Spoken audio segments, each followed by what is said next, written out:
congregation. It's going to take the commitment, the time, the passion of the staff.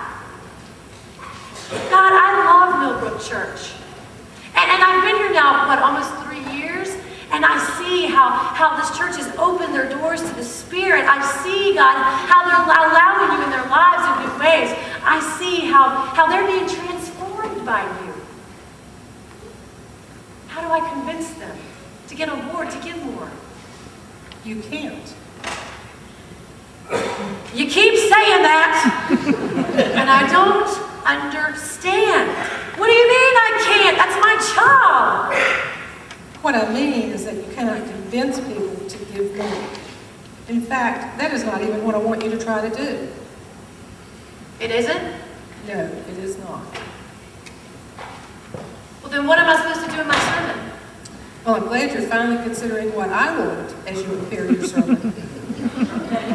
But let's leave that for a few minutes. Let's talk about money first. What about money? What is money to you?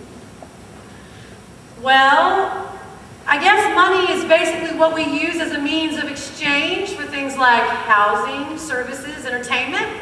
That's fine. What else is it? Well, some people use it as a status symbol, as a barometer, a measure of their wealth. The more money they have, the more important they are. I did not intend for money to be used that way. A person's worth is not based on how much money he or she has. A person's worth is derived from the fact that he or she is one of my children, that life is being lived in response to my will. I mean, I know that. I mean, Pastor Ray and I have preached that in several sermons this year. Look, God, I'm just sharing with you how we humans view money. Go on. Okay, well, some of us use our money to buy friends. We think that the more money we spend on other people, the more people will like us. And the more people that like us, well, the happier we'll be. It's kind of like that story of the prodigal son. You see, there was a farmer with 2 sons, and his youngest son got his inheritance. And he went off to the big city to spend... Heather? Yes. I'm familiar with that story. Oh, yeah. You would be. Well, there's something else about money I can think about. Some people use it for power and influence. They try to use their money to get their way and get special privilege. That also is not what I intended money to be used for. To help you understand money a little better, perhaps I need to take you back a step further. Tell me about these people you'll be speaking to on Sunday. How do they get their money? Well, they work for their money, or they worked for their money and they're living off of retirement income. Here in Millbrook, we have a lot of hardworking, successful people. I'm sure there are. Money becomes important to them because they have invested themselves in it. They have invested effort and ingenuity. In return for this investment, they received compensation, wages or salary, in the form of money, a paycheck. That paycheck may represent a variety of hard work: manual labor, hours of pulling a lever on an assembly line, creative energy spent in trying to come up with a new idea or design, caring for sick people, stimulating a child's mind. Whatever the nature of the work, they invested a big portion of themselves in it. In much the same way, a portion of them is invested in government when they pay taxes. A portion of them goes off to college with their children. A portion of them is lost when they squander money on something foolish. And a portion of them is included in their gifts to the church. So I think I'm beginning to understand God. Because we've invested so much of ourselves in making money, it then becomes really important to how we use our money. That's absolutely right. But how does this apply to the church? For years, pastors have been trying to convince people to give to the church. They have tried all kinds of different methods. They have tried browbeating. They have tried making people feel guilty. They have tried calling their Christian commitment into question. They have even tried threatening them in my name. There have been as many bad methods used as there are bad concepts of the use of money, like we talked about. But The church has to have money to operate, God. It does. And that money comes from the people. How else are we going to get that money? Well, that's correct. Well then, Well, then what? why do people give? People give to the church when the church is being the church. I don't understand. A little while ago, you started to tell me the story of the prodigal son. Right? Let me quote another piece of scripture for you. It comes from Paul's letter to my children at Corinth. And so there is no division in the body, but all its different parts should have equal concern for each other.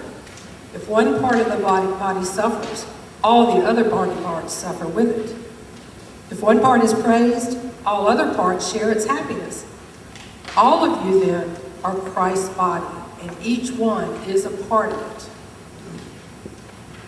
That's great, but what does it have to do with tithing? I mean, what does it have to do with us giving our money?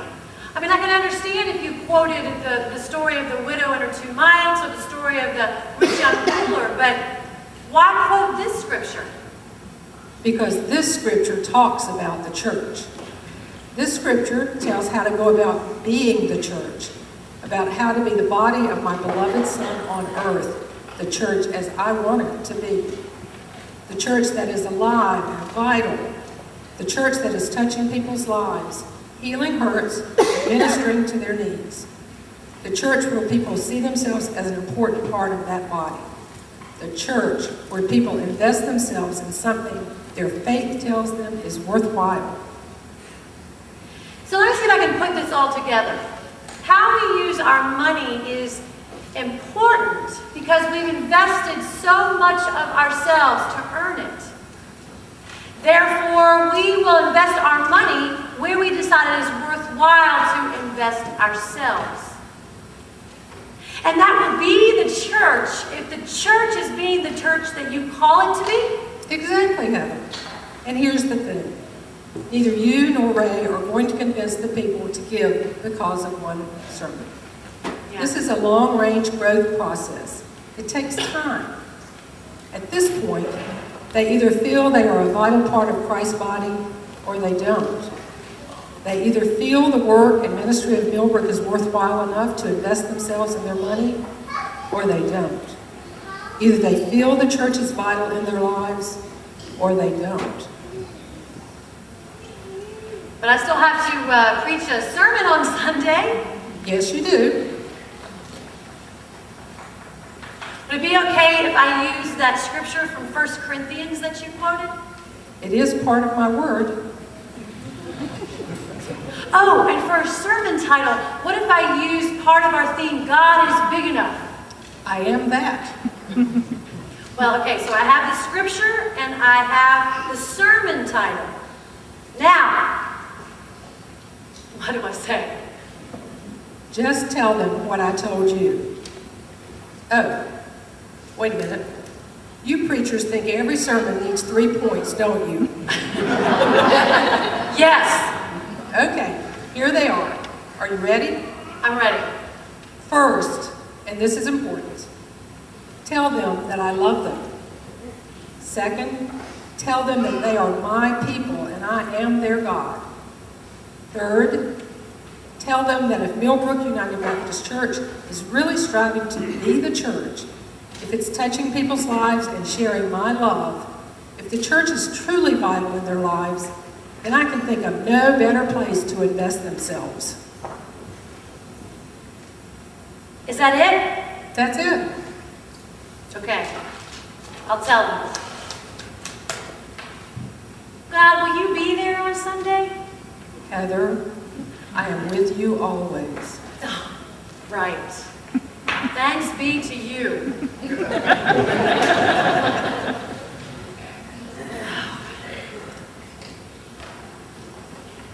Hey, go ahead and order the pizza. I'm coming home now. It went much better than I thought it would. Thanks be to God. Who, by the way, sounds a lot like Molly Beth.